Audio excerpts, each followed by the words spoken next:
Bonjour les humains, 22 août 2025.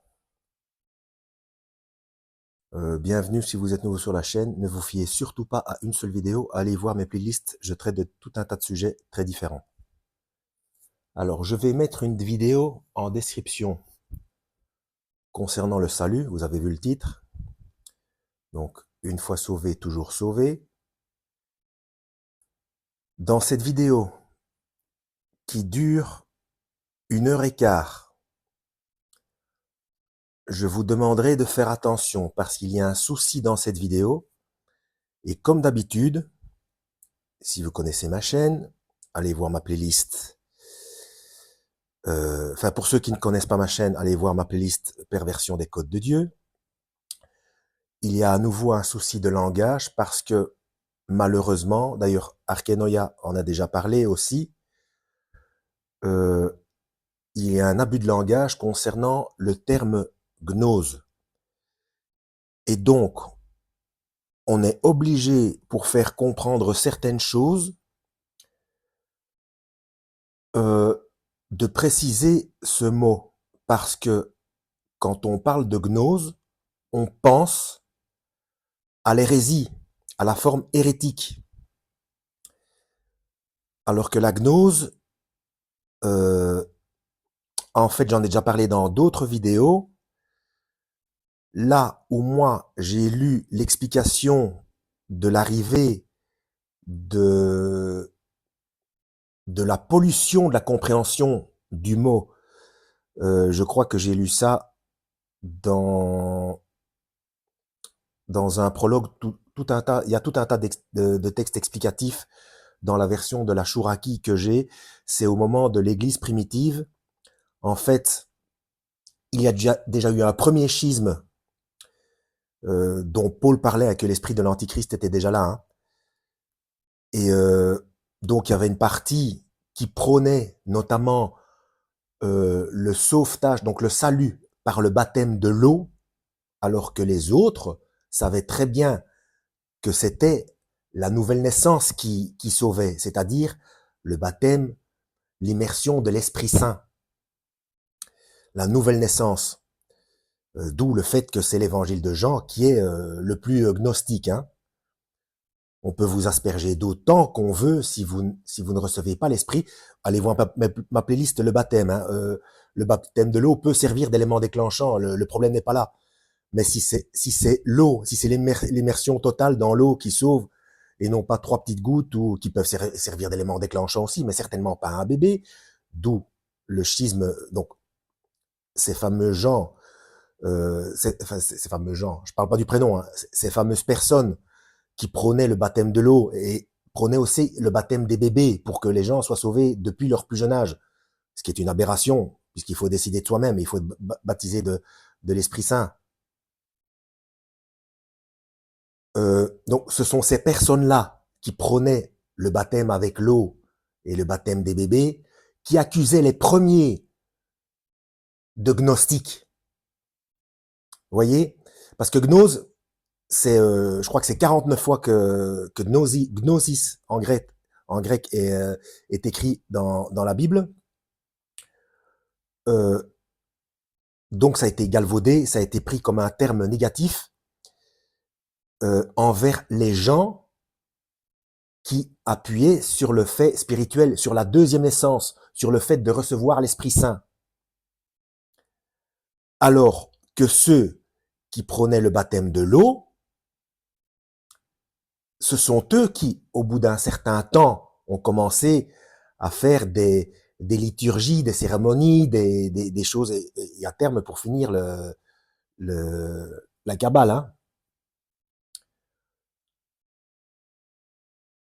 Enfin, c'est la Kabbale qui a récupéré euh, ces pratiques. Enfin, non, c'est même pas ça. Je suis en train de nouveau de m'égarer, excusez-moi. Ah, ça existe depuis bien plus longtemps, même si ça portait un autre nom. Mais bon, la véritable sorcellerie, ce sont les religions avec leur tout ce qui est cérémonie, etc. Pour donner un exemple du baptême de l'eau, des gens seront sauvés. Il y a des gens qui sont nés de nouveau dans des endroits où ils n'avaient pas d'endroit où se plonger dans l'eau. Euh, je- je- Bref, allez voir ma playlist, le baptême égale l'immersion. Et puis, après l'enlèvement, des gens seront sauvés, se rendront compte, accepteront la vérité et naîtront de nouveau sans être plongés dans l'eau. Vous pensez vraiment que dans des endroits où, encore maintenant, des endroits où il y a des persécutions, euh, euh, il y en a plein, hein, plein d'endroits où des gens se convertissent alors qu'ils savent qu'ils vont être persécutés parce qu'ils acceptent la vérité. Vous croyez que tous ces gens ont une baignoire, une rivière euh, à, à proximité ou enfin ont accès à un endroit quelconque où se plonger complètement ou bien ou même à un robinet pour se faire asperger d'eau lors d'une cérémonie avec des incantations ou je ne sais pas moi euh, ou une phrase quelconque. Non, ça vous tombe dessus, c'est comme ça, vous acceptez la vérité et vous naissez de nouveau. Vous êtes immergé de l'Esprit Saint. Bref, ça c'était une parenthèse simplement pour expliquer que ceux qui accusent de gnostiques, ceux qui ont la vraie doctrine, ce sont eux qui sont de la mauvaise gnose, de la gnose luciférienne. Avec leurs inventions, leurs incantations, leurs cérémonies, baptisées avec de l'eau, bref. Et surtout baptiser des bébés ou rendre important n'importe quelle cérémonie ou devoir manger une hostie pour pouvoir accéder au paradis. Enfin, tout ça, ça n'a pas de sens. Il suffit de lire la Bible pour s'en rendre compte. Hein. Bref, ceux qui ont accusé de gnostiques, ceux qui détenaient la vérité, ont perverti le terme et sont eux-mêmes les véritables gnostiques du mauvais sens du terme. Donc, dans le documentaire que je vais mettre en description, vous devez garder à l'esprit que le terme gnose qui est employé, eh bien, il est employé comme dans la majorité des cas, euh, pour ceux qui ne comprennent pas, il est employé pour désigner des gens qui ont la mauvaise doctrine. Donc le terme est perverti, quoi. Et dans le documentaire, justement, et vous verrez, hein, parce qu'il y a eu un premier schisme, mais après, il y a eu très vite plusieurs courants. Et une partie de ceux qui accusaient, d'ailleurs, je me demande jusqu'à quel point euh, les uns les autres ne s'accusaient pas de gnostistes, justement. Euh, Enfin, s'ils ne se renvoyaient pas la balle, vous voyez ce que je veux dire? Ils disaient, ah, tu dis que je suis gnostique, mais en fait, non, c'est toi qui es gnostique. Enfin, dans la manière négative du terme, c'est toi qui es gnostique. Donc, ils se renvoyaient la balle les uns les autres, et que pour finir, c'est pour ça que quand on voit on se renseigne là-dessus, on se rend compte que pour certaines choses, ils avaient raison, mais pas pour d'autres, et enfin, ça fait un mélange du tonnerre, quoi. Pour comprendre le fin fond de l'histoire, c'est assez compliqué. Enfin, tout ça pour dire que une partie des mauvais gnostiques, on va dire ça comme ça, prônaient une fois sauvé, toujours sauvé, ce qui avait pour effet, de rendre confortable et de rendre fainéant par rapport à mener une vie sainte, c'est-à-dire une vie à part. Donc, n'oublions pas que le Christ a dit, soyez parfaits comme votre Père est parfait. On sait que c'est pas possible, mais bon, il voulait expliquer qu'il fallait faire l'effort et de persévérer jusqu'à la fin. Il a dit à celui qui vaincra, je ne sais plus où, je crois que c'est Apocalypse 14, à celui qui vaincra, je n'effacerai pas son nom du livre de vie. Donc, ce qui veut dire qu'il effacera des noms à ceux qui ne vont pas vaincre. C'est aussi simple que ça. Et donc, et ailleurs, il dit à celui qui persévère jusqu'à la fin. Donc, celui qui ne persévère pas jusqu'à la fin, parce que le fait d'avoir en tête une fois sauvé, toujours sauvé, ça rend fainéant par rapport à la vie sainte. On se sent trop en sécurité et ça amène des gens, une foule de gens d'ailleurs, vers l'acceptation de la voie large, c'est-à-dire à mener une vie non sainte, c'est-à-dire une vie non à part. Je rappelle, pour ceux qui ne savent pas, que le terme saint, ce n'est ni un grade qui a été inventé par certaines religions, ce n'est ni un grade, ce n'est pas un pape ou un pope ou un lama ou un mufti ou un imam ou quoi qu'est-ce qui peut vous déclarer saint. C'est à part, ça veut dire à part, ça veut dire séparé, saint. J'ai oublié le terme en hébreu ou grec, je sais plus. Donc, si on ne mène pas une vie à part des habitudes du monde, donc c'est-à-dire si on écoute sa chair, eh bien, on peut perdre le salut. Puisqu'on ne persévère pas jusqu'à la fin. Et comme c'est impossible d'être parfait, c'est pour ça qu'il faut comprendre la métaphore du lavage des pieds. Ça aussi, j'ai déjà expliqué dans une autre vidéo. Le lavage des pieds, c'est en cas de bifurcation, de chute occasionnelle. Comme ça nous arrive à tous, il n'y a rien à faire, hein. Mais c'est le fait de persévérer jusqu'à la fin, coûte que coûte, malgré les chutes. On demande pardon, on s'excuse, désolé, et on repart de plus belle. Donc porter sa croix, c'est ça que le Christ dit, hein. Celui qui veut me suivre, qu'il renonce à lui-même, qu'il porte sa croix. S'il y a une croix à porter jusqu'à la fin de sa vie charnelle, c'est qu'il y a des efforts à fournir jusqu'à la fin de sa vie charnelle.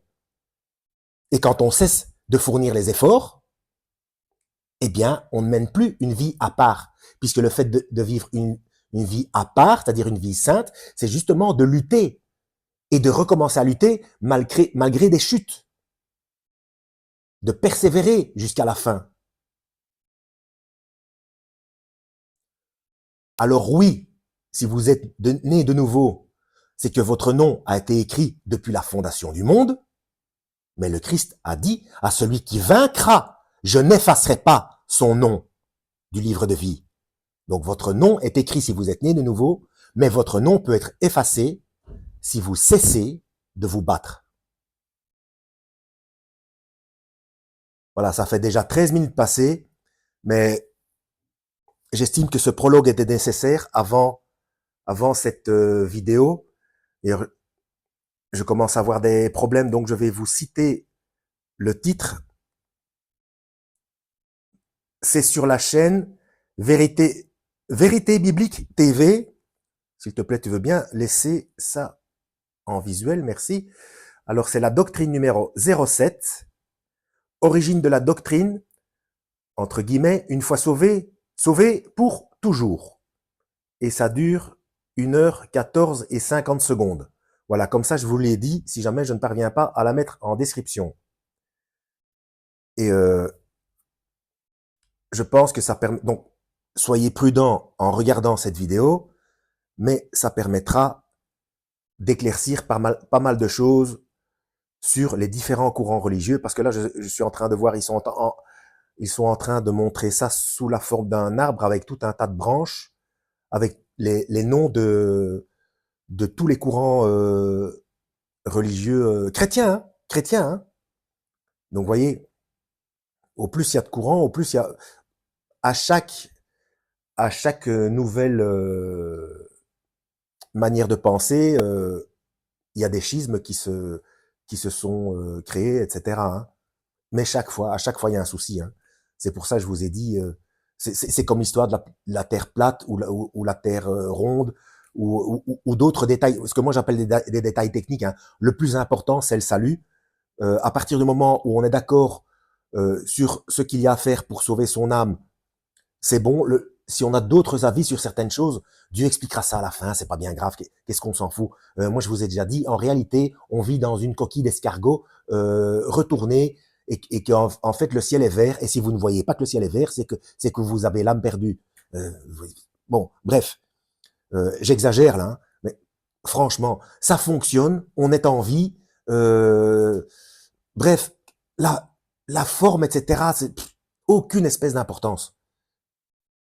Est-ce qu'on a été sur la Lune ou pas, etc. On sait que ce sont des menteurs.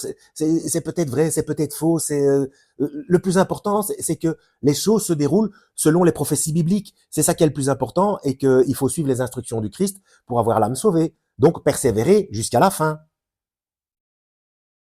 Porter sa croix afin de vaincre. Donc, on peut perdre le salut. Il n'y a rien à faire. Alors oui, on peut dire, si à la fin, on n'est pas sauvé, c'est qu'on n'était pas véritablement sauvé dans l'absolu. Oui, mais c'est pour ça que je vous ai déjà expliqué dans d'autres vidéos, il faut comprendre le concept du en même temps.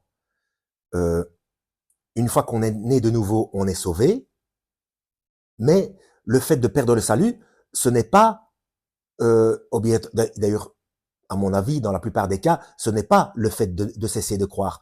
On peut très bien continuer à croire, mais subrepticement, dans la vie de tous les jours, un petit peu de laisser aller, et puis ne pas se rendre compte du danger de la chose, et puis retourner à une vie de péché normale, même sans se rendre compte. Donc c'est pour ça que le Christ a dit, veillez, veillez, et reprenez-vous les uns les autres.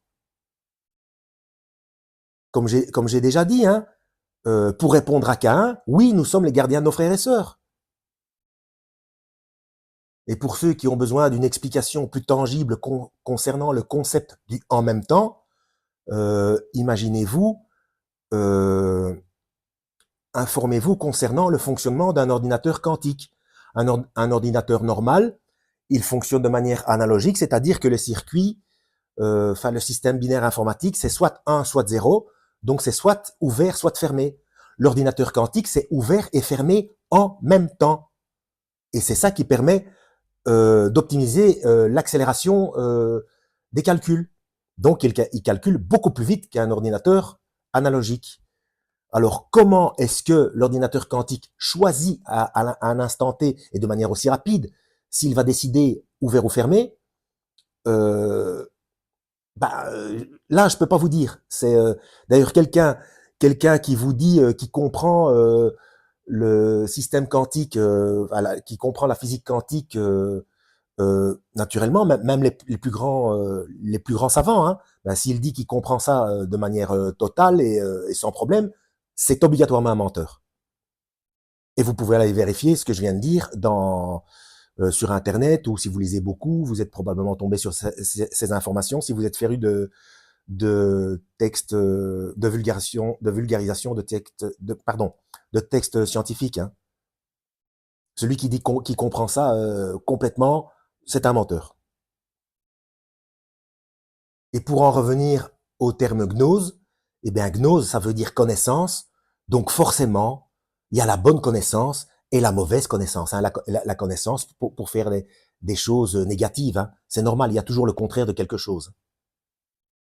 Donc attention au terme gnose quand vous lisez quelque chose et que ou que vous regardez une vidéo. C'est vraiment le contexte qui va vous faire voir, qui va vous faire comprendre de quel gnose on parle. Hein. Mais je le dis encore une fois, naître de nouveau, c'est de la gnose. Voilà. Et ça n'a rien à voir avec des pratiques secrètes, kabbalistiques, sorcellerie, etc. Hein. Donc, je vous relis si j'ai le droit de le regarder, parce que ça déconne pas mal. Je vous relis. Donc c'est la chaîne Vérité Biblique TV. Et le titre, donc c'est diffusé, nous sommes le 22, ça a été diffusé il y a un jour, donc hier le 21 août 2025. C'est Doctrine numéro 7, Origine de la doctrine, une fois sauvé, sauvé pour toujours. Et ça dure 1h14, oui, 1h14 et 50 secondes. Je répète parce que j'ai l'impression que j'ai dit auparavant, j'ai dit 1h40. Bref, un prologue de 20 minutes. Bah dites donc, merci pour ceux qui ont eu la patience de regarder jusqu'au bout. Voilà, j'arrête ici et je vous mets ça, j'essaye de vous mettre ça en description. Voilà, donc allez voir en parallèle mes playlists, le baptême égale l'immersion et perversion des codes de Dieu, hein, concernant tout ce qui est les mots, donc le langage, les nombres et les couleurs. Comment ça a été utilisé parfois, souvent d'ailleurs, à mauvais escient. À la prochaine. Je mets ça dans quelle playlist du coup? Je ne sais pas. Je vais mettre ça dans... Je sais pas. Euh, évidence versus scepticisme. Voilà. Évidence versus scepticisme, que je mettrai en description de cette vidéo aussi dès que possible. À la prochaine, lisez la Bible et que Yahweh vous guide.